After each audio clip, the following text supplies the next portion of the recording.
Okay students, तो कैसे हो आप लोग। मैं भूपेन कोच, आप लोग का जूलॉजी टीचर। तो आज हम ये जो human health and disease chapter है, इस चैप्टर का हम लोग एक दूसरा टॉपिक स्टार्ट करने वाले हैं। तो आज का जो हमारा टॉपिक है, टॉपिक का नाम है एसटीडी। एसटीडी का मतलब होता है बच्चों सेक्सुअली ट्रांसमिटेड डिजीजेस।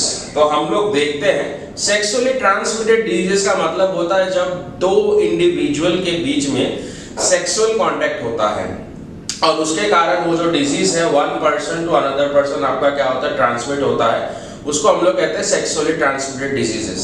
तो सेक्सुअली ट्रांसमिटेड डिजीजेस जो है वो बैक्टीरिया के कारण भी हो सकता है, आपका फंगी के कारण भी हो सकता है और वायरसेस के कारण भी हो सकता है।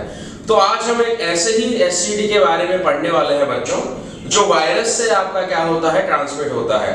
और वो जो एसटीडी है that is your AIDS. AIDS का मतलब क्या होता है? एड्स का मतलब होता है एक्वायर्ड इम्यूनोडेफिशिएंसी सिंड्रोम। इसको थोड़ा सा हम लोग समझने की कोशिश करेंगे। एक्वायर्ड का मतलब क्या होता है? एक पर्सन इसको अपने लाइफ टाइम में एक्वायर करता है। ऐसा नहीं है कि ये डिजीज आपका क्या हेरिडिटी नहीं है आपका, या फिर कॉन्जेनाइटल नहीं है, जैसे कि पेरेंट्स को है तो ऑफस्प्रिंग को भी हो जाएगा आपका, ठीक है ना।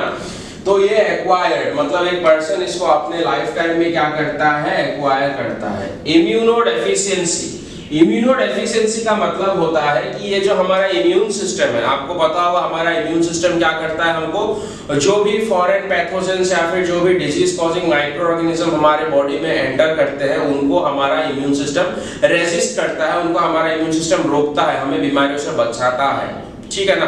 तो ये जो आपका डिजीज है एड्स, ये क्या करता है, हमारे इम्यून सिस्टम को कमजोर कर देता है।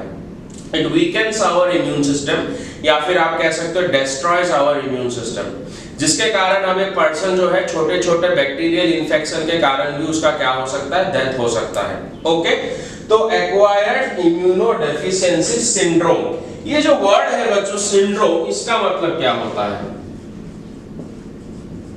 ये जो सिंड्रोम वर्ड है इसका मतलब होता है group of symptoms.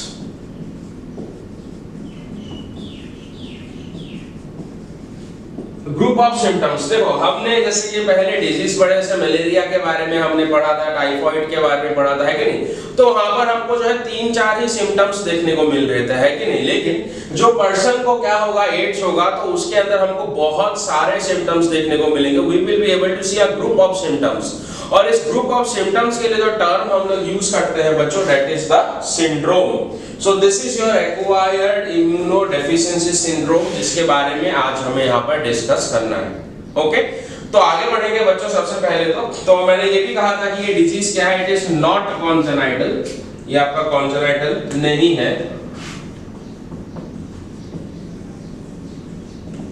This is not congenital, ठीक है। तो अगर हम वर्ल्ड के बारे में बात करें, तो ये जो डिजीज है, अब इस डिजीज के बारे में जो ह्यूमन बीइंग है आप 50 साल या फिर 40 साल पहले से जानता है, ठीक है ना। लेकिन इसका जो पहला जो केस सामने आया था वो यूएसए में आया था। तो जो फर्स्ट केस आया था बच्चों, वो आया था जिसमें यूएसए में आया था इन द ईयर 1981। और अगर इंडिया में बात करें हम लोग, जो फर्स्ट केस इन इंडिया, तो पहला केस जो इंडिया में आया था बच्चों, वो अपने कौन से स्टेट में आया था, मतलब कौन से सिटी में आया था, चेन्नई में आया था। It was in the year 1986। तो पहला केस इंडिया से रिपोर्ट किया गया था इन द ईयर 1986। और कहां से रिपोर्ट किया गया था, आपका इंडिया के चेन्नई से रिपोर्ट किया गया था आपका, ठीक है ना। तो उसके बाद जो है इस डिजीज के ऊपर बहुत ज्यादा इंटेंसिव आपका क्या हुआ, स्टडी हुआ। तो हम अभी धीरे धीरे इस डिजीज को जानने की कोशिश करेंगे किस तरह से ह्यूमन में इन्फेक्शन होता है, ठीक है। तो सबसे पहले हम लोग देखते हैं मोड ऑफ इन्फेक्शन। तो मोड ऑफ इन्फेक्शन जानने से पहले हम लोग यहाँ पर देखते हैं कि कॉजेटिव ऑर्गेनिज्म क्या है। तो मैं बार-बार आप लोग कह चुका हूं कि पॉजिटिव ऑर्गेनिज्म हम उसे कहते हैं जो क्या कराता है बच्चों, डिजीज कॉज कराता है। तो इसका जो पॉजिटिव ऑर्गेनिज्म है वायरस है, and that virus is your HIV virus, मतलब कि ह्यूमन इम्यूनो वायरस। ओके, तो ह्यूमन इम्यूनो वायरस के बारे में, इसके स्ट्रक्चर के बारे में हम लोग डिस्कस करेंगे। ये ह्यूमन में आके कैसे इन्फेक्ट करता है, एवरीथिंग विल बी डिस्कसिंग। तो इसको थोड़ी देर बाद हम लोग डिस्कस करते हैं। तो सबसे पहले हम लोग यहाँ पर देखते हैं कि मोड ऑफ ट्रांसमिशन क्या होगा, मतलब कि ह्यूमन में ये किस तरह से आपका क्या होगा, ट्रांसमिट होगा। ध्यान से सुनिएगा बच्चों आप लोग, ठीक है ना। तो मोड ऑफ ट्रांसमिशन में सबसे पहला है सेक्सुअल रूट, क्योंकि हमको पता है ये डिजीज एसटीडी के कैटेगरी में आता है, that is the sexually transmitted diseases. Sexual route का मतलब होता है जब भी दो इंडिविजुअल क्या करते हैं, आपस में सेक्सुअल इंटरकोर्स करते हैं और उस सेक्सुअल इंटरकोर्स के दौरान आपका क्या होता है, बॉडी फ्लूइड्स का एक्सचेंज होता है। तो ये जो वायरस है with the help of body fluids ये क्या होता है, दूसरे पर्सन में ट्रांसमिट होता है। ओके तो इसीलिए जो क्या होता है आपका सेक्सुअल रूट के थ्रू आपका, अगर मान लो कोई एक पर्सन आपका इन्फेक्टेड है, उसके बॉडी में एचआईवी वायरस है और कोई दूसरा इंडिविजुअल अगर उसके साथ आपका क्या करता है, सेक्सुअल कांटेक्ट करता है विदाउट एनी प्रोटेक्शन, जिसकी लेटर ऑन हम लोग चैप्टर में पढ़ेंगे, रिप्रोडक्टिव हेल्थ में बहुत सारे बैरियर मेथड्स होते हैं, कॉन्डोम्स के बारे में हम लोग पढ़ेंगे। तो without using this barrier method अगर कोई किसी पर्सन के साथ सेक्सुअल कांटेक्ट में आता है तो आपका क्या होगा, उसके अंदर वायरस जो है स्प्रेड हो जाएगा। यहाँ पर एक और बात मैं आपको कहना चाहता हूँ, जो वजाइनल रूट होता है, थ्रू वजाइना जो वायरस का स्प्रेड होने का चांसेस होता है वो 21% होता है आपका, रिमेंबर। और जो एनल रूट होता है, एनल रूट के थ्रू आपका क्या होता है, वायरस का ट्रांसमिट होने का चांसेस ज्यादा होता है, दैट इज 29%।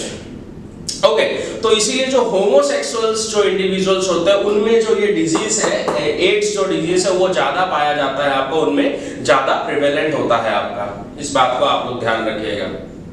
आगे देखते हैं, जो क्योंकि बॉडी फ्लूइड्स के एक्सचेंज के कारण आपका क्या होता है, डिजीज ट्रांसमिट होता है, और भी दूसरे तरीके हैं जिससे कि बॉडी फ्लूइड्स आपके क्या होते हैं, यहाँ पर ट्रांसमिट होते हैं। तो दूसरा तरीका क्या है बच्चों, तो दूसरा तरीका है that is the through contaminated blood transfusion. मतलब मान लीजिए कोई एक पर्सन है जिसके बॉडी में क्या है, एचआईवी का वायरस है। अब अगर वो पर्सन या फिर उस पर्सन का ब्लड हम किसी हेल्दी पर्सन में ट्रांसफ्यूज कर देते हैं तो ऑब्वियसली ब्लड के साथ क्या चला जाएगा बच्चों, हेल्दी पर्सन के बॉडी में वायरस चला जाएगा, ठीक है ना। वैसे तो आजकल जो हमारा क्या होता है, ब्लड बैंक्स होते हैं, तो ब्लड बैंक्स कोई भी डोनर अगर ब्लड डोनेट करने आता है तो सबसे पहले जो उसके ब्लड में जो एड्स का जो आपका क्या है, डिटेक्शन कर लिया जाता है, या फिर एचआईवी वायरस का डिटेक्शन कर लिया जाता है आपका।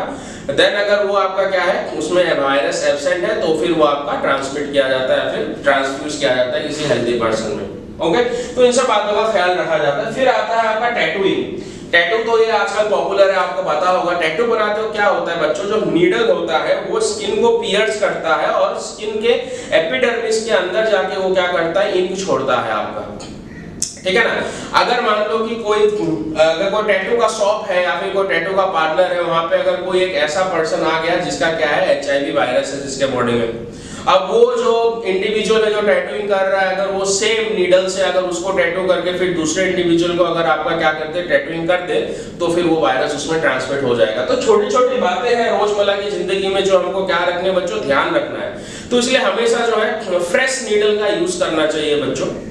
ओके या फिर बार्बर शॉप्स में भी हमको जो है फ्रेश जो भी अपने ब्लेड्स वगैरह आते हैं उनको यूज करना चाहिए।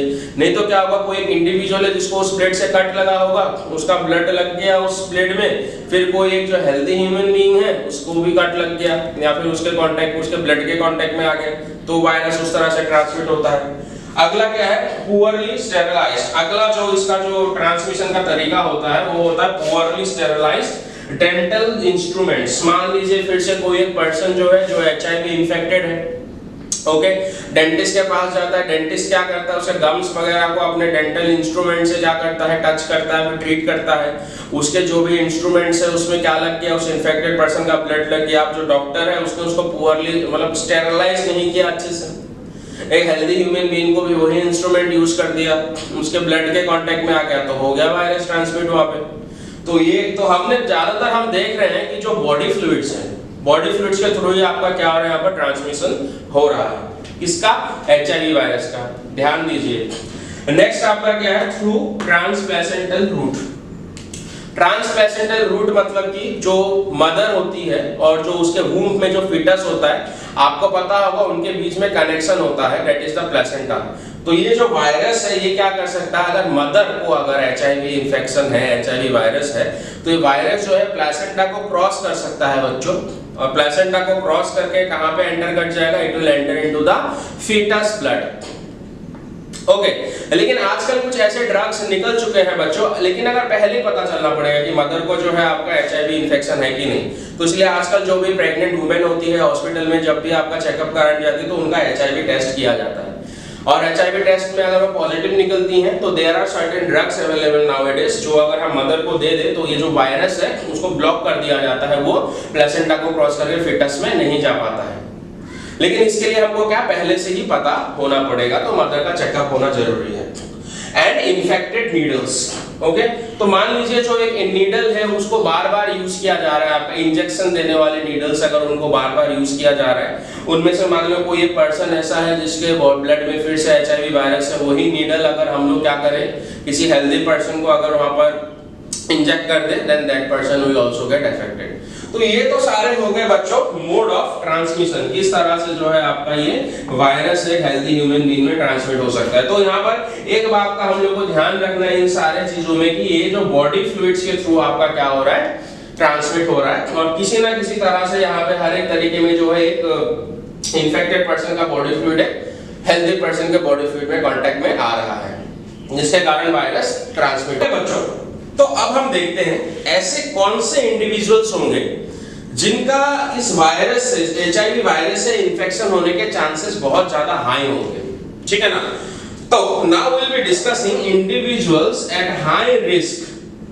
तो सबसे पहले दोज इंडिविजुअल्स या फिर those who has multiple sexual partners, ऐसे लोग जिनके सेक्सुअल पार्टनर्स बहुत सारे होंगे, ठीक है ना। क्योंकि देखिए बहुत सारे जब सेक्सुअल पार्टनर्स होंगे, आप कह नहीं सकते कि कौन जो है इन्फेक्टेड पर्सन के साथ आपका इंटरकोर्स करके आया है, ठीक है ना।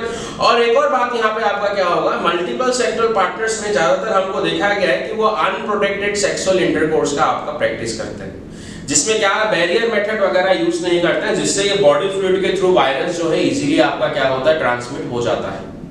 ओके, अगला आपका क्या है, drug addicts taking drugs intravenously. Drug addicts मतलब वो लोग जो ड्रग्स का या फिर नशे का सेवन करते हैं। तो कुछ ड्रग्स बच्चों ऐसे होते हैं जिनको नीडल के थ्रू हमारे डायरेक्टली वेन्स में क्या कर दिया जाता है, पुश कर दिया जाता है, और वो जो ड्रग्स है ब्लड में चले जाता है, और ब्लड में जाने के बाद बॉडी को क्या हो जाता है, पर हेलुसिनेशन होता है आपका, ठीक है ना, मतलब नशा हो जाता है आपका। तो आप देखिए जो ड्रग एडिक्ट्स होते हैं, पहली बात तो उनके पास ऑब्वियसली एडिक्ट है, पैसा थोड़ी ना उतना ज्यादा होगा, है कि नहीं, वो अच्छा काम तो कर नहीं रहे। तो उनके जो ग्रुप में जो भी मेंबर्स होंगे, बाकी जितने के एडिक्ट्स होंगे, वो एडिक्ट क्या करेंगे, सिंगल नीडल को ज्यादातर आपका शेयर करते हैं। और मान लो उसमें से कोई एक पर्सन आपका क्या है, एडिक्टेड है, सॉरी कोई एक पर्सन मान लो उसके अंदर क्या HIV वायरस है, तो वही नीडल जब हर कोई आपका क्या कर रहा है, शेयर कर रहा है, तो उस केस में क्या होगा, वायरस जो है इजीली एक हेल्दी पर्सन में भी ट्रांसमिट हो जाएगा आपका, ठीक है ना बच्चों। सो दैट इज एडिक्ट्स, इनका हाई रिस्क होता है। फिर आगे बात करेंगे individuals requiring repeated blood transfusion, मतलब ऐसे लोग जिनको बार बार ब्लड की जरूरत पड़ती रहती है। आप सोचोगे ऐसे कौन से लोग होंगे भाई, तो बच्चों देखो जिन लोगों को कभी कभी क्या होता है, हाइपर एनीमिया होता है, मतलब उनके बॉडी में क्या होता है, RBC की कमी हो जाती है, WBC की कमी हो जाती है, ठीक है ना। तो उनको जो है बार बार क्या चाहिए होता है, ब्लड ट्रांसफ्यूजन की जरूरत पड़ती है। और मान लो बाई चांस अगर कोई ऐसा ब्लड उसको दे दिया जाए जिसमें क्या हो, HIV का वायरस हो, then that person will suffer from HIV, या फिर उसको क्या हो जाएगा, एड्स हो जाएगा। तो अगला है children born to infected mother. जैसा कि हमने पहले बात की थी, अगर किसी मदर को HIV का वायरस है और उसका अगर मेडिकल चेकअप नहीं हुआ हो, तो उसका जो बच्चा जो लेटर ऑन आपका बर्थ होगा, प्लेसेंटा के थ्रू वो वायरस उसके अंदर चला जाएगा आपका, ठीक है ना। तो इन सब जो होते हैं, ये सारे जो केसेस होते हैं, they are at high risk of getting the virus. तो आगे हम लोग क्या करेंगे, अब इस वायरस के स्ट्रक्चर को और इसके लाइफ साइकिल को समझने की कोशिश करते हैं। ओके बच्चों, तो अब हम एक इंपॉर्टेंट पार्ट पे पहुंच चुके हैं, यहाँ से आप लोगों को ध्यान देना है। तो अभी हम यहाँ पर डिस्कस करेंगे जो अपना HIV वायरस है उसके स्ट्रक्चर के बारे में। इसके स्ट्रक्चर को अगर हम समझ जाए तो फिर हम क्या कर पाएंगे बच्चों, इसके लाइफ साइकिल को इजीली समझ जाएंगे, ठीक है। तो सबसे पहले जो अपना HIV वायरस होता है, ये एक रेट्रो वायरस होता है, RETERO, retro virus. Retro virus हम किनको कहते हैं, रेट्रो वायरस हम उन वायरसेस को कहते हैं जिनका जेनेटिक मटेरियल आपका क्या होता है, RNA होता है, ठीक है ना बच्चों, सिंगल स्ट्रैंडेड RNA। देखो ज्यादातर जो वायरसेस आपके प्लांट्स को इन्फेक्ट करते हैं वो आपके क्या होता है, RNA वायरसेस। लेकिन यहाँ पर ह्यूमंस के केस में एक्सेप्शन है आपका ये HIV वायरस, ठीक है ना, जो आपका क्या एक RNA वायरस है और ह्यूमन के सेल्स को आपका क्या करता है, इन्फेक्ट करता है। तो ऐसे वायरसेस को हम लोग क्या कहते हैं, रेट्रो वायरसेस कहते हैं, जिनका जेनेटिक मटेरियल आपका क्या होता है, RNA होता है। और ये बिलोंग करता है लेंटिवायरस फैमिली से, बिलोंग्स टू द लेंटिवायरस फैमिली। ये जो आरएनए, ये जो रेट्रोवायरस या फिर एचआईवी वायरस है, एक ध्यान रखना है, इसका जेनेटिक मटेरियल तो आपका क्या है, आरएनए है, it has genetic material RNA, ठीक है ना। लेकिन इसका जो जेनेटिक मटेरियल जो आरएनए होता है वो आपका क्या होता है, डबल होता है, डबल।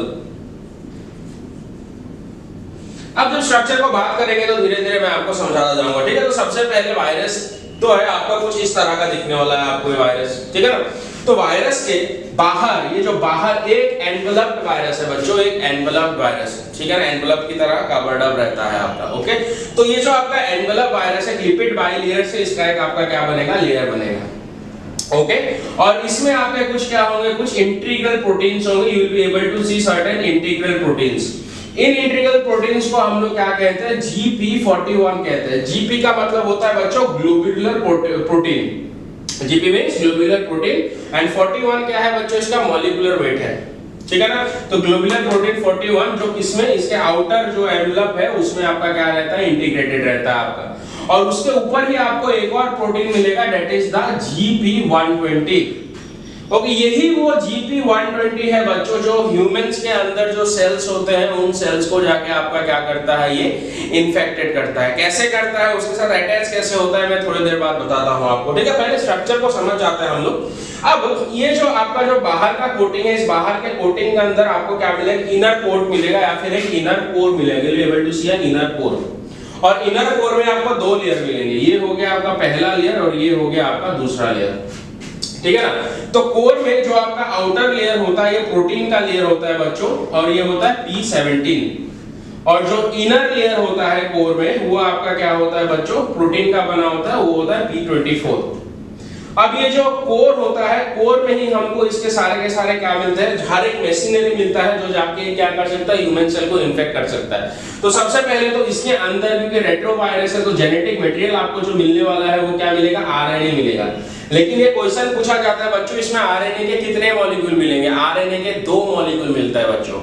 और ये दोनों जो आरएनए क्या होते हैं बच्चों, ये सिंगल स्ट्रैंडेड, ये सिंगल स्ट्रैंडेड आपके आरएनए होते हैं। और ये दोनों जो स्ट्रैंड होते हैं एक दूसरे से कॉम्प्लीमेंट्री नहीं होता है, लेकिन ये अलग-अलग रहते हैं, ठीक है ना। तो इसका जेनेटिक मटेरियल कितना होता है बच्चों, डबल होता है। जेनेटिक मटेरियल क्या होता है, आरएनए होता है, यू हैव टू रिमेंबर। अब कोर में 3 इंपॉर्टेंट एंजाइम मिलते हैं, very very very important 3 important enzyme मिलेंगे। कौन कौन से इंपॉर्टेंट एंजाइम मिलेंगे, सबसे पहला वाला जो एंजाइम आपको मिलेगा यहाँ पर इंटीग्रेस, ठीक है ना। इंटीग्रेस का फंक्शन क्या होता है लेटर ऑन हम डिस्कस करेंगे। ये जो वायरस है ह्यूमन बॉडी के सेल के अंदर जाके आपका क्या बनेगा, वायरल डीएनए बनाएगा। और इंटीग्रेस वायरल डीएनए को, जो सेल का डीएनए, जो होस्ट सेल है उसके डीएनए के साथ अटैच होने में हेल्प करेगा आपका, that is the function of integrase, okay. दूसरा जो आपको यहाँ पर क्या मिलेगा, एंजाइम मिलेगा, that is the reverse transcriptase. बच्चों आप लोगों ने ट्रांसलेशन और ट्रांसक्रिप्शन तो पढ़ा होगा, है कि नहीं। ट्रांसक्रिप्शन में क्या होता है बच्चों, डीएनए से आरएनए बनता है कि नहीं। रिवर्स ट्रांसक्रिप्शन में क्या होगा बच्चों, आरएनए से डीएनए बनेगा। और इस प्रोसेस को कैटालाइज करने के लिए जो एंजाइम होता है उस एंजाइम का नाम क्या है, रिवर्स ट्रांसक्रिप्टेस। तो ये रिवर्स ट्रांसक्रिप्टेस हमको इस वायरस के कोर में मिलने वाला है, ओके। ये रिवर्स ट्रांसक्रिप्टेस किसमें हेल्प करेगा बच्चों, ये जो रिवर्स ट्रांसक्रिप्टेस है, जब ये वायरस एक ह्यूमन के सेल के अंदर चला जाएगा तो ये जो आरएनए को डीएनए में कन्वर्ट करने में हेल्प करेगा कौन, रिवर्स ट्रांसक्रिप्टेस। फिर उस डीएनए को होस्ट के सेल के डीएनए के साथ अटैच कराने में कौन करेगा, हेल्प इंटीग्रेस। एक और एंजाइम आपको इसके अंदर मिलने वाला है, that is the protease. Protease का फंक्शन क्या होगा, जो होस्ट का सेल होगा, होस्ट के सेल के अंदर जो प्रोटीन होंगे उनको ये तोड़ देगा। प्रोटीन का जो ब्रेकडाउन प्रोडक्ट क्या होगा बच्चों, अमीनो एसिड होगा। अब उन अमीनो एसिड से ये जो वायरस है क्या बनाएगा, अपने खुद के प्रोटीन के पार्टिकल बनाएगा, जिसकी खुद का प्रोटीन का कोट बनाना स्टार्ट करेगा। ये इनर कोट बनाएगा, आउटर एनवेलप बनाएगा आपका, ठीक है ना। So that is the function of your protease. तो याद रखना ये तीनों जो एंजाइम है वायरस के कोर में, कौन कौन से 3 एंजाइम मिलते हैं, आप लोगों से पूछा जाएगा। शॉर्ट फॉर्म में कैसे याद रखा जाए, है कि नहीं। तो शॉर्ट फॉर्म में आप कैसे याद रखोगे, तो शॉर्ट फॉर्म में RIP। जब कोई मर जाता है ना, हम लोग आजकल क्या टाइप करते हैं, रिप रिप रिप टाइप करते रहते हैं कि नहीं, तो रिप, ठीक है ना। तो रिप से क्या आ रहा है आपका, रिवर्स ट्रांसक्रिप्टेस, इंटीग्रेस, प्रोटीएस। इस तरह से याद रहेगा, ओके। तो ऐसे याद रखना है आपको, बड़ा आसान है कि नहीं, ओके। तो ये तो हो गया बच्चों जो अपना डीएनए है, सॉरी जो अपना जो वायरस है एचआईवी वायरस का स्ट्रक्चर होगा। याद रखिएगा एक आउटर एनवलप होता है जिसमें कुछ इंटीग्रल प्रोटीन होते हैं आपके। ये जो GP120 होता है इसके बारे में अभी आपको बताने वाला हूं। कोर होता है, कोर में प्रोटीन के 2 लेयर होते हैं आपके, ठीक है ना। और एकदम इनसाइड आपको क्या मिलेगा, इसका जेनेटिक मटेरियल मिलेगा, क्योंकि आपका क्या है ये, दिस इज योर रेट्रोवायरस। तो आपको यहाँ पर आरएनए मिलेगा। आरएनए के कितने मॉलिक्यूल मिलेंगे, 2 मॉलिक्यूल, ठीक है ना। और 3 एंजाइम मिलेंगे। कौन कौन से 3 एंजाइम, रिप है ना। कौन कौन से, that is the reverse transcriptase, function में बताया, इंटीग्रेस एंड प्रोटेएस। ओके, अब देखो बच्चों एक बड़ा इंटरेस्टिंग बात बोलता हूं मैं आप लोगों को, ध्यान से सुनिएगा, पे अटेंशन। क्या हो रहा है यहाँ पर एक्चुअली, जो अपने जो बॉडी में जब भी कोई फॉरेन पैथोजन वगैरह जाता है, ठीक है ना, जब भी कोई फॉरेन पैथोजन वगैरह जाता है तो उसके अपने बॉडी के जो इम्यून सेल्स होते हैं, WBC वगैरह होते हैं, तुरंत उसको क्या कर लेते हैं, फैगोसाइटोसिस कर लेते हैं। ये जो वायरस है जब बॉडी के अंदर जाता है इसका फैगोसाइटोसिस नहीं होता है बच्चों। क्या रीजन है, व्हाट इज द रीजन? इसका फैगोसाइटोसिस इसलिए नहीं होता है क्योंकि अपना जो ये जो इसके बाहर जो प्रोजेक्टिंग स्ट्रक्चर आपको नजर आ रहा है GP120, ये GP120 के ऊपर एक कवर होता है बच्चों, एक लेयर होता है, ठीक है ना। ये मास्क करके रखते हैं, GP120 को मास्क करके रखा जाता है। और ये जो लेयर मास्क करके रखता है वो सिमिलर ऐसे मॉलिक्यूल से बना होता है जो हमारे बॉडी में ही पाए जाते हैं। तो हमारा बॉडी सोचता है कि अपना ही प्रोडक्ट है तो इसका फैगोसाइटोसिस नहीं करेंगे, ओके। लेकिन आपका क्या होता है जब ये किसी एक सेल के अंदर, जैसे कि मान लो सेल, ये कौन कौन से सेल को बच्चों इन्फेक्ट करता है, ज्यादातर ये ऐसे सेल्स को इन्फेक्ट करता है जिनमें आपका एक रिसेप्टर होता है, CD4 रिसेप्टर होता है, जिनमें ऐसे सेल्स को आपका इन्फेक्ट करता है। CD4 रिसेप्टर अब हमारे बॉडी के कौन कौन से सेल में होता है, कौन कौन से सेल में हमको CD4 रिसेप्टर मिल जाता है। तो CD4 रिसेप्टर ज्यादातर हमारे बॉडी में आपको मिलेगा मैक्रोफेजेस पे, मैक्रोफेजेस पे आपको CD4 रिसेप्टर मिलेगा। मैक्रोफेजेस क्या होता है बच्चों, मोनोसाइट्स जब हमारे ब्लड सर्कुलेशन से बाहर आके टिश्यू में रिसाइड करना स्टार्ट कर देते हैं, एक फैगोसाइटिक सेल बन जाते हैं, तब हम उनको क्या कहना स्टार्ट करते हैं, मैक्रोफेजेस। ये क्लास 11 में आप लोग पढ़े हो, ठीक है ना। और किसमें होगा, और होगा टी हेल्पर सेल। और भी बहुत सारे सेल होते हैं, जैसे डेंड्राइटिक सेल होंगे आपके, न्यूरोग्लिया सेल्स होंगे, तो उन सब सेल के ऊपर भी आपको क्या मिलेगा, CD4 रिसेप्टर्स मिल जाएंगे। ये CD4 रिसेप्टर्स एक्चुअली क्या होते हैं, ये प्रोटीन के बने हुए ही आपके कुछ क्या होते हैं, रिसेप्टर्स होते हैं, ठीक है। ये जो सेल्स होते हैं हमारे बॉडी के इंपॉर्टेंट सेल्स होते हैं बच्चों। ये जो टी हेल्पर सेल है, ये टी हेल्पर सेल क्या करता है, ये टी हेल्पर सेल हमारे बॉडी में जो बी सेल्स हैं, जो बी लिम्फोसाइट है, उनको एक्टिवेट करता है। और बी लिम्फोसाइट क्या बनाता है, फिर एंटीबॉडी बनाता है, और वो एंटीबॉडी बनाता है और मेमोरी बनाता है, और वो फिर क्या करते हैं, मेमोरी रह जाता है बॉडी में और एंटीबॉडी जाके पैथोजन को अटैक करते हैं। अब अगर मान लो टी हेल्पर सेल की बॉडी में कमी होने लगी, इनका नंबर जो है आपका क्या होने लगा, 0 के करीब पहुंच गया एक समय में, तो क्या हमारा बॉडी अब बी सेल को एक्टिवेट कर पाएगा, नहीं कर पाएगा, तो इम्यून सिस्टम हो गया ना डिस्ट्रॉय। तो इस इम्यूनिटी के बारे में हम और डिटेल में पढ़ने वाले हैं। तो ये जो है आपका क्या करेगा, ये जो HIV वायरस है ये किसको आके अटैक करेगा, टी हेल्पर सेल को आके अटैक करेगा और मैक्रोफेज को आके अटैक करेगा। क्यों, क्योंकि इनके ऊपर कौन सा रिसेप्टर होता है, CD4 रिसेप्टर होता है। तो जैसे ही आपका ये वायरस बॉडी के अंदर आता है तो थोड़े से समय के लिए, for a certain time, small period of time, ये जो कवरिंग होता है, जो मास्क करने वाला कवरिंग होता है, ये क्या होता है, हट जाता है।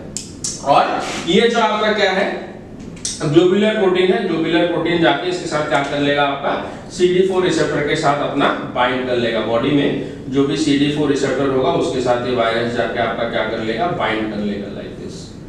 तो ये वायरस हो गया अपना, तो वायरस जाके इसके साथ बाइंड कर लेगा। ये कौन सा सेल हो गया, मैक्रोफेज हो सकता है, या फिर ये क्या हो सकता है आपका, हेल्पर टी सेल हो सकता है आपका ये, ठीक है ना। तो ये जो आपका क्या है, दोबारा मैं बता रहा हूं, ध्यान से सुनिए, जो ग्लोबुलर प्रोटीन है आपका, ये क्या करेगा, ये जाके बाइंड करेगा किसके रिसेप्टर के साथ, CD4 रिसेप्टर के साथ बाइंड करेगा, और ये वायरस जो है सेल के अंदर चला जाएगा, और सेल के अंदर जाने के बाद ये मल्टीप्लाई करेगा। यहां तक क्लियर है। तो आगे हम समझेंगे जब ये वायरस सेल के अंदर चला जाएगा तो किस तरह से ये मल्टीप्लाई करेगा। Let's start. ओके बच्चों, तो अब हम जो है इस टॉपिक के इंटरेस्टिंग पार्ट में आ चुके हैं, ठीक है ना। तो इंटरेस्टिंग पार्ट क्या है, that is the life cycle of HIV virus. हमने अभी तक जाना कि ये वायरस जो है ह्यूमन बीइंग्स में कैसे एंट्री करता है, मोड ऑफ ट्रांसमिशन क्या है इसका, इस वायरस के स्ट्रक्चर को हमने समझा। तो लाइफ साइकिल को अभी हम डिस्कस करते हैं। तो यहाँ पे देखो मैंने क्या कर दिया है, एक एचआईवी वायरस को यहाँ पर ड्रॉ किया है, रफ डायग्राम है खाली। ये जो आपका क्या है, आउटर जो है आपका एनवलप है, आउटर एनवलप आपको पता होगा, यहाँ पर कुछ इंटीग्रल प्रोटीन रहते हैं जैसे कि जीपी 124 और ग्लोबुलर प्रोटीन आपका क्या मिलेगा 120, ठीक है ना। ये कोर है, कोर में एक आउटर कोट मिल रहा है आपको, एक इनर कोट मिल रहा है आपको, और इसमें अंदर में कोर में आपको क्या नजर आ रहा है, जेनेटिक मटेरियल नजर आ रहा है। मैंने कहा था 2 मॉलिक्यूल मिलेंगे आपको आरएनए के और 3 एंजाइम मिलेंगे। कौन कौन से 3 एंजाइम बच्चों, इंटीग्रेस, रिवर्स ट्रांसक्रिप्टेज एंड प्रोटीएज, ठीक है ना। अब ये वायरस क्या होगा, मान लो ये एक एनिमल सेल है, अब ह्यूमन बीइंग में एंटर कर गया है, और ह्यूमन बीइंग में ये एंटर करने के बाद कौन से सेल्स को इन्फेक्ट करेगा बच्चों, ये उन्हीं सेल को इन्फेक्ट कर सकता है जिन सेल्स में आपका किसका रिसेप्टर हो, CD4 का रिसेप्टर प्रेजेंट हो, ठीक है ना। तो मैंने बड़ा सा यहाँ पर क्या ड्रॉ कर दिया है, एनिमल सेल। तो this is our animal cell, ये अपना एनिमल सेल है, ठीक है ना। कौन सा सेल होगा बच्चों, ये मैक्रोफेज। चलो मैक्रोफेज, एनसीईआरटी में भी मैक्रोफेज ही दिखाया है जी, ठीक है ना। तो ये अपना बड़ा सा सेल है मैक्रोफेज। ये है बच्चों मैक्रोफेज का nucleus, this is the nucleus of macrophage. और मैक्रोफेज के न्यूक्लियस में हम यहाँ पर मैक्रोफेज का उसका अपना हेल्दी जो जेनेटिक मटेरियल है, जो डीएनए है, उसको हम लोग यहाँ पर देख सकते हैं। This is the DNA of our macrophage. और ये क्या होगा, दिस इज द साइटोप्लाज्म, ठीक है ना बच्चों। तो ये क्या है आपका, ये साइटोप्लाज्म है, और इनर में हमको क्या नजर आ रहा है, दिस इज द न्यूक्लियस, ये न्यूक्लियस है, और अंदर आपका क्या है, genetic material, that is the DNA. तो अपना हेल्दी मैक्रोफेज है जो अपने टिश्यू में रिसाइड करता है, ओके। अब देखते हैं मैक्रोफेज के ऊपर आपको किसका रिसेप्टर देखने को मिलेगा, मैक्रोफेज के ऊपर आपको रिसेप्टर देखने को मिलेगा CD4 का जो है आपको यहाँ पर रिसेप्टर देखने को मिलेगा, ठीक है ना। तो जो CD4 का रिसेप्टर होगा बच्चों, CD4 के रिसेप्टर के साथ कौन आके बाइंड कर लेगा, अपना जो ग्लाइकोप्रोटीन जो हमने यहाँ पर डिस्कस किया था, दैट इज द GP120 आपका यहाँ पर बाइंड कर लेगा। और GP120 जब इसको बाइंड कर लेगा बच्चों, मैंने कहा था ये जो GP120 होता है, इसके ऊपर क्या होता है, मास्क होता है, एक मास्क होता है, कवर्ड अप एक लेयर होता है आपका, जिसके कारण हमारा, और ये जो मास्क होता है हमारे बॉडी के मॉलिक्यूल से मिलता है बच्चों। तो इसलिए हमारा जो बॉडी के इम्यून सेल्स होते हैं, ध्यान से सुनिएगा, हमारे बॉडी के जो इम्यून सेल्स होते हैं इसको क्या नहीं कर पाते, फॉरेन हिसाब से रिकॉग्नाइज नहीं करते हैं। लेकिन जब ये यहाँ पर बाइंडिंग होता है, तो बाइंडिंग होने के लिए थोड़े समय के लिए बच्चों, खाली थोड़े समय के लिए अनमास्क हो जाता है। उस समय इसका रिकॉग्निशन तो होता है, लेकिन एनफ एंटीबॉडीज नहीं बन पाती बॉडी में, एकदम लो लेवल एंटीबॉडी आपका बनता है, ठीक है। अब जैसे ही आपने इसको क्या कर लिया, बाइंडिंग कर लिया, तो यहाँ पर अंदर से क्या हो जाएगा, जो प्रोटीन कोट है वो प्रोटीन कोट यहाँ पर बाहर आ जाएगा, the protein coat will come out. और प्रोटीन कोट के अंदर क्या होगा बच्चों, अपना वायरल आरएनए होगा, और प्लस जो 3 एंजाइम्स मैंने बोले थे वो होंगे।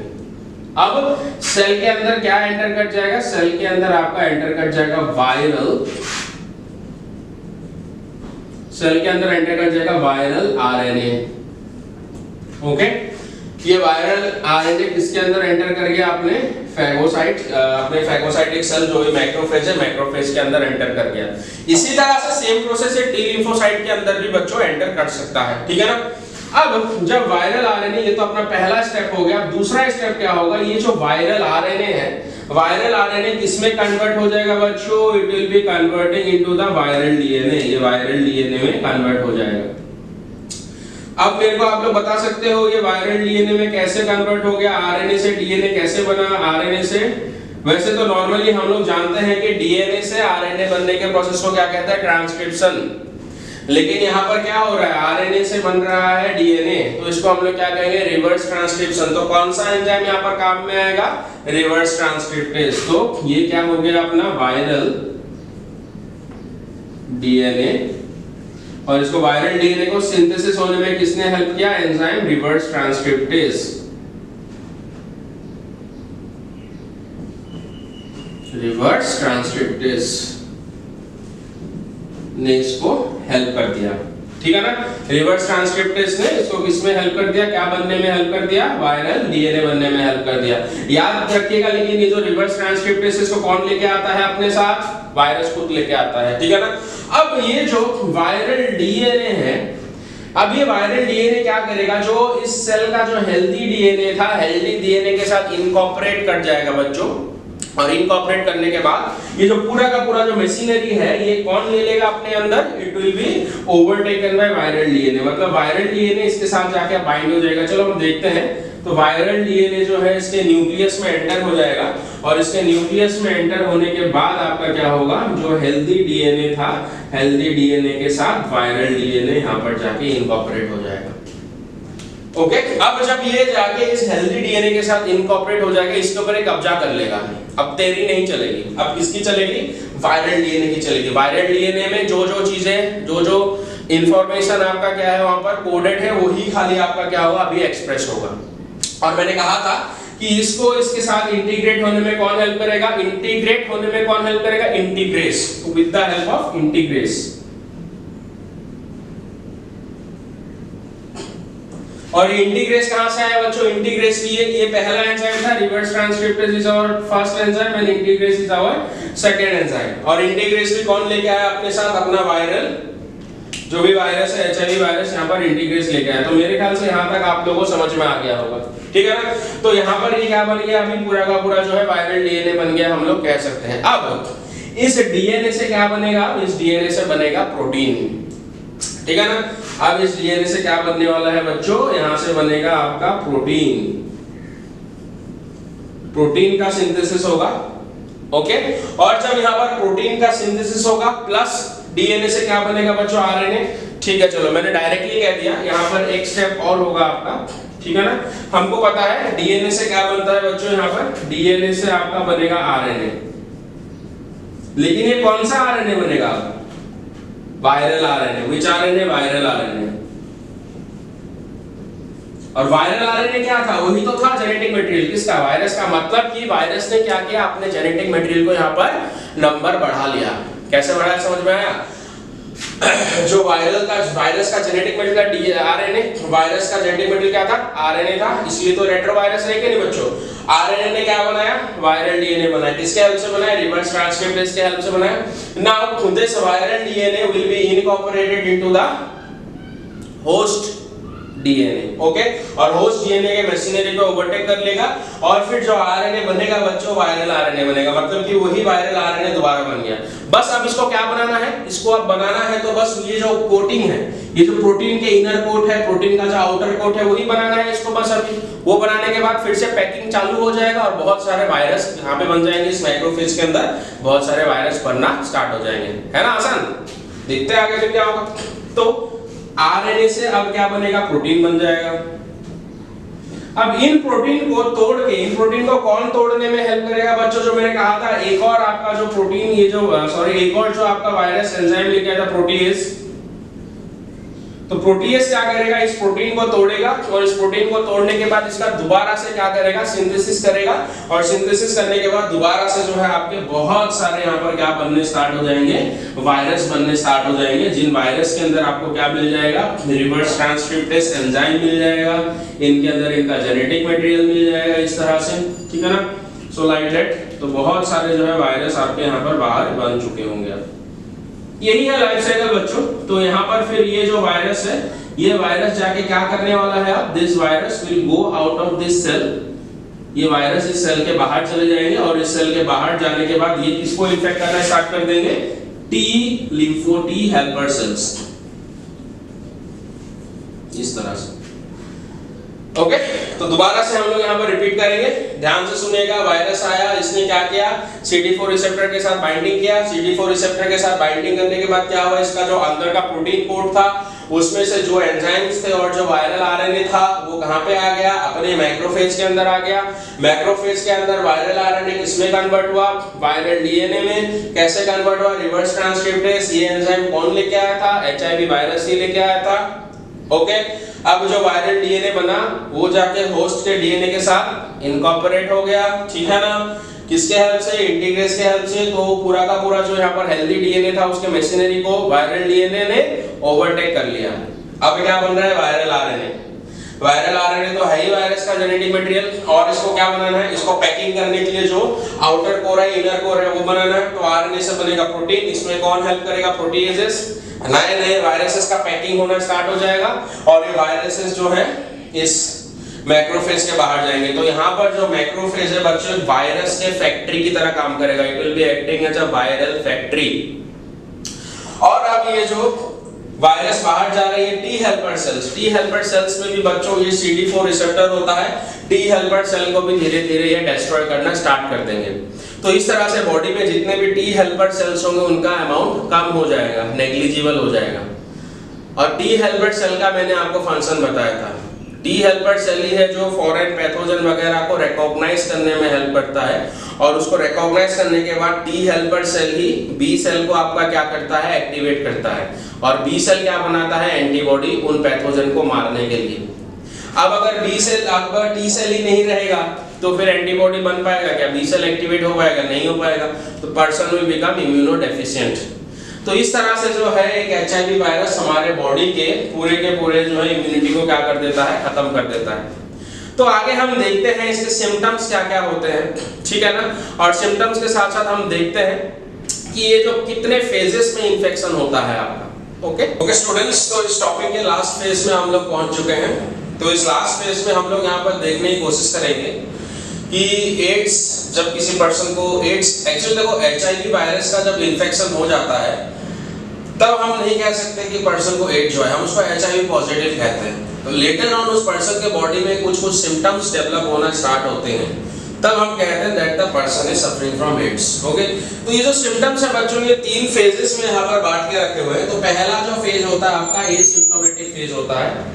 फिर दूसरे अगर हम यहाँ पर फेज की बात करें, that is the AIDS related complex, या फिर हम इसको ARC भी कहते हैं। और तीसरा जो आपका है phase, that is the full blown AIDS. Okay, तो जानने की कोशिश करते हैं इनिशियली जब किसी पर्सन के बॉडी में एचआईवी वायरस एंटर होता है, मोड ऑफ ट्रांसमिशन हमने आपसे बात की, लाइफ साइकिल भी हमने आप लोगों के साथ डिस्कस किया। तो अब देखिए, जब उस पर्सन के बॉडी में जब वायरस आपका एंटर होता है, उस टाइम से सिम्टम्स नजर आने के टाइम तक, ठीक है ना, कोई भी सिम्टम नजर नहीं आता, ठीक है ना। मतलब वायरस बॉडी में आया और जब इन्फेक्शन के बाद से सिम्टम्स आने के समय तक आपको एक पीरियड देखने को मिलेगा, एक लैग पीरियड देखने को मिलेगा, ठीक है ना। तो उसी लैग पीरियड को हम लोग यहाँ पर क्या कह रहे हैं? एसिम्प्टोमेटिक फेज कह रहे हैं। और वो जो लैग पीरियड है आपका 5 से 10 साल का हो सकता है। लैग पीरियड मतलब ऐसा हो सकता है कि 5 साल तक कोई सिम्टम ना आए, या फिर 10 साल तक कोई सिम्टम ना आए। तो उस पीरियड को हम लोग विंडो पीरियड भी कहते हैं। और इस विंडो पीरियड में अगर बच्चों वो अगर अपना ब्लड टेस्ट कराने जाए, तो उसके ब्लड टेस्ट में जो है ये जो वायरस है वो डिटेक्ट नहीं होता है ड्यूरिंग विंडो पीरियड। कौन से टेस्ट कराए जाते हैं हम डिस्कस करेंगे आपको, ठीक है ना। यही वो पीरियड है, यही वो विंडो पीरियड है जिसमें लेकिन वायरस सबसे ज्यादा एक्टिव होता है। मतलब बॉडी में ये जो इस फेज में, दिस एसिम्प्टोमेटिक फेज में वायरस सबसे ज्यादा एक्टिव होता है। ये रैपिडली जो है मैक्रोफेजेस को आपका क्या करते रहते हैं? इन्फेक्ट करते रहता है। मैक्रोफेजेस आपके ऊपर वायरस के फैक्ट्री की तरह काम करेंगे। फिर उन्हीं मैक्रोफेजेस में से और भी एचआईवी वायरस निकलेंगे, और वो जाके जो है लिम्फोसाइट, जैसे कि हमने बात की, टी हेल्पर सेल्स को इन्फेक्ट करेंगे, ठीक है ना। तो वायरस का जो एक्टिविटी होता है बहुत ज्यादा होता है, में इम्यून सिस्टम को धीरे धीरे वीकन कर रहा होता है। लेकिन हमको सिम्टम्स तब तक नजर नहीं आते जब तक कि जो इम्यून सेल्स है उनका नंबर जो है ड्रास्टिकली कम ना हो जाए। और ऐसा होने के लिए एक विंडो पीरियड होता है जो 5 से 10 साल का होता है, जैसा कि मैं आपको बार बार बता रहा हूँ। तो ये होने के बाद जो अगला फेज होता है, अगला फेज होता है आपका एड्स रिलेटेड कॉम्प्लेक्स। मतलब बॉडी में कुछ कॉम्प्लिकेशंस हमको नजर आने स्टार्ट हो जाएंगे। तो सबसे पहला कॉम्प्लिकेशन क्या होता है? जो लिम्फ नोड्स होता है उनमें स्वेलिंग आना स्टार्ट हो जाता है। लिम्फ नोड में स्वेलिंग बच्चों क्यों होता है? क्योंकि आपका जो वायरस होता है वो लिम्फ नोड में जाता है। वहां पे आप जो आप हमारे बॉडी की क्या है, टी सेल्स है, उनको रिकॉग्नाइज करना स्टार्ट करेंगे, ठीक है ना, धीरे धीरे। तो उनमें क्या होता है? स्वेलिंग आना स्टार्ट हो जाता है। फीवर आएगा पर्सन को, और रिपीटेड डायरिया, बार बार डायरिया होगा पर्सन को, मतलब कि फ्लूइड स्टूल होगा उसके बॉडी में, बॉडी से फ्लूइड स्टूल बाहर निकलेगा।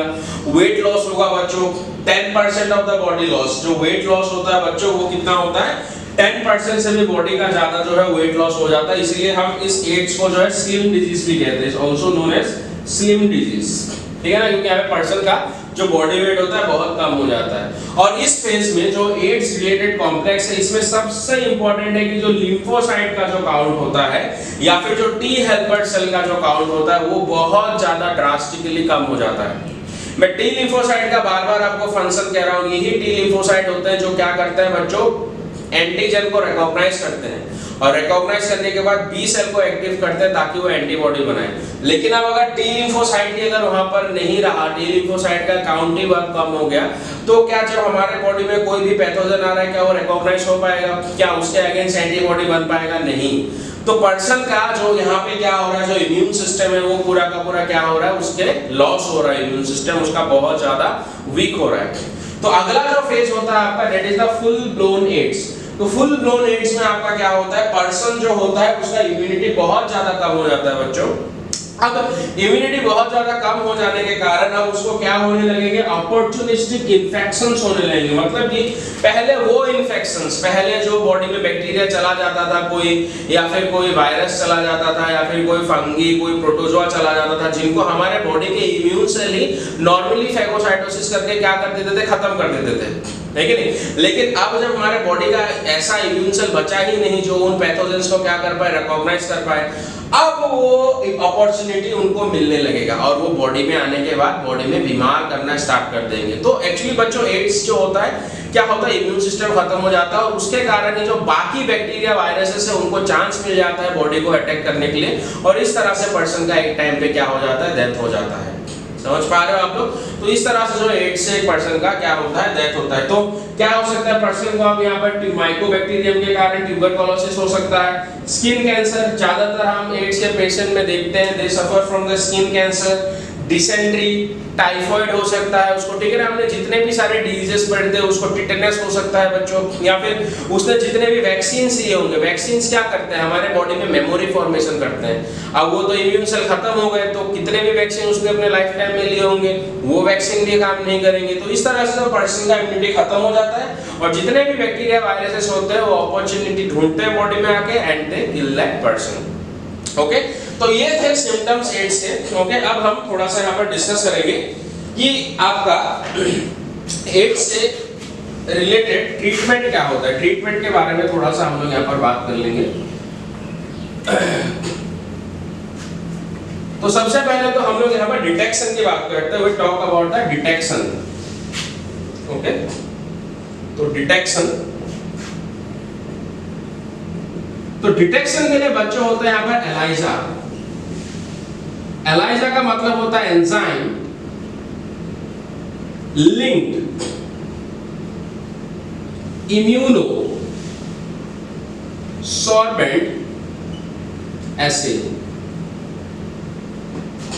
Okay, ELISA stand for enzyme linked immunosorbent acid. इसमें कुछ एंजाइम्स यूज किए जाते हैं बच्चों जो बॉडी के ब्लड के साथ आपके मिक्स किए जाते हैं, तो कुछ कलर चेंज आपको नजर आएगा, तो वो हमको कंफर्म बताते हैं कि जो वायरस है बॉडी में प्रेजेंट है। तो एलाइजा के बाद जो है एक कन्फर्मेटरी टेस्ट किया जाता है बच्चों, वो भी पूछा जाता है, that confirmatory test is your western blot. ये जो वेस्टर्न ब्लॉट है इसमें हमको क्या पता लगता है, एंटीबॉडीज का पता लगता है। मतलब कि एचआईवी वायरस के बॉडी में एंटर करने के कारण हमारा बॉडी उसके अगेंस्ट क्या बनाएगा, इन दो फेजेस में कुछ एंटीबॉडीज बनाना स्टार्ट कर देगा। और उन एंटीबॉडीज का पता हम कैसे लगा सकते हैं, वेस्टर्न ब्लॉट से पता लगा सकते हैं। वेस्टर्न ब्लॉट जो है ये कंफर्म कर देता है कि हाँ पर्सन को क्या है, यहाँ पर एचआईवी है। ओके, तो एलाइजा से हमको पता चलता है कि पर्सन जो है एचआईवी पॉजिटिव है कि एचआईवी नेगेटिव है। पॉजिटिव का मतलब होता है कि वायरस है उसके बॉडी में। ओके, और यहाँ पर वेस्टर्न ब्लॉट से हमको पूरा कंफर्म हो जाएगा वेस्टर्न ब्लॉट टेस्ट से, ठीक है ना। अब अगर हम इसके ट्रीटमेंट की बात करें बच्चों, if we talk about the treatment of the disease, तो वैसे तो कोई भी पर्टिकुलर ट्रीटमेंट ऐसा नहीं है कि जो पर्सन को टोटली क्योर कर दे, लेकिन कुछ ड्रग्स बच्चों ऐसे अवेलेबल हैं जो ड्रग्स आपका क्या करते हैं यहाँ पर कि पर्सन के लाइफ स्पैन को बढ़ा सकते हैं, ठीक है ना। तो ट्रीटमेंट में हम लोग किस तरह के ड्रग्स यहाँ पर जैसे कि हम लोग यूज कर सकते हैं, जैसे कि हम लोग एंटी रिवर्स ट्रांसक्रिप्टेज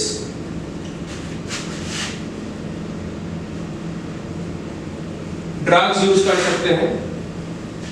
हम लोग यहाँ पर एंटी प्रोटीएजेस ड्रग्स यूज कर सकते हैं।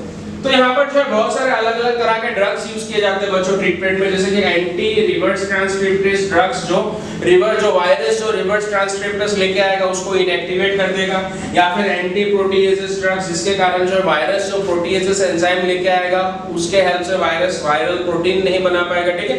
तो ये सारे जो ड्रग्स होते हैं ये पर्सन के लाइफ स्पैन को खाली थोड़ा बहुत बढ़ा सकते हैं, लेकिन अगर किसी पर्सन को यहाँ पर एड्स हो जाता है, full blown AIDS, then death is inevitable. Okay बच्चों, तो इसके साथ ही जो है हमने आज एड्स के बारे में डिस्कस किया, एड्स के डिजीज कैसा है, मोड ऑफ ट्रांसमिशन हमने डिस्कस किया, कौन से पर्सन हाई रिस्क पे होते हैं वो हमने डिस्कस किया, वायरस के स्ट्रक्चर को समझा, उसके लाइफ साइकिल को हमने समझा, और साथ ही हमने सारे सिम्टम्स को भी समझे। तो बाकी जो है हमारे जो एसटीडीज है वो हम अगले क्लास में डिस्कस करेंगे। Thank you everybody.